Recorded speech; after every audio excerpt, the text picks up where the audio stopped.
ورتل القرآن ترتيلا te janga qur'ana e deggundiral sesa taw ina labti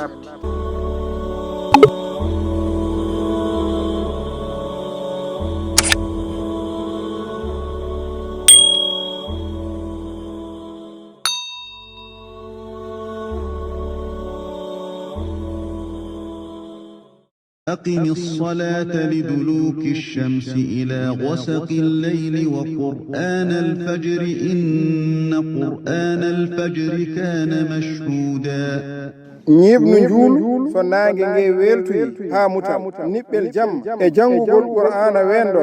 tigine qur'ana wendo koko settete ومن الليل فتهجد به نافلة لك عسى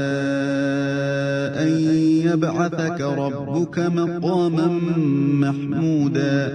eto jamma rangan hen juul ɓeydare wonande yama jomma ɓam tuma faade e nokkure yettade وقل رب أدخلني مدخل صدق وأخرجني مخرج صدق واجعل لي من لدنك سلطانا نصيرا wi jomam nanam natirnde gonɗunde te yaltinam yaltirnde gonɗunde ya waɗanam ɗo fa baari morade ɗo ma وقل جاء الحق وزهق الباطل إن الباطل كان زهوقا wi gonga o ari te mere iwi tigine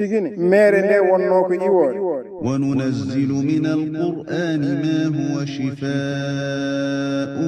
ورحمة للمؤمنين ولا يزيد الظالمين إلا خسارا amin tellina iwde he qur'ana o ɗum ko ina wona safara e yurmede wonande gonɗinɓe kono ɓeydata toñoɓe so wona ɓelsere وإذا أنعمنا على الإنسان أعرض ونأى بجانبه وإذا مسه الشر كان يئوسا so tawi min dakmiti neɗɗo ɗurno kadi joño banggue mum so tawi bone memimo o wona pirtiɗo قل كل يعمل على شاكلته فربكم أعلم بمن هو أهدى سبيلا wi moni kala yo golliri yiyande mum te jomon ɓuuri andude on ɓurɗo handade lawol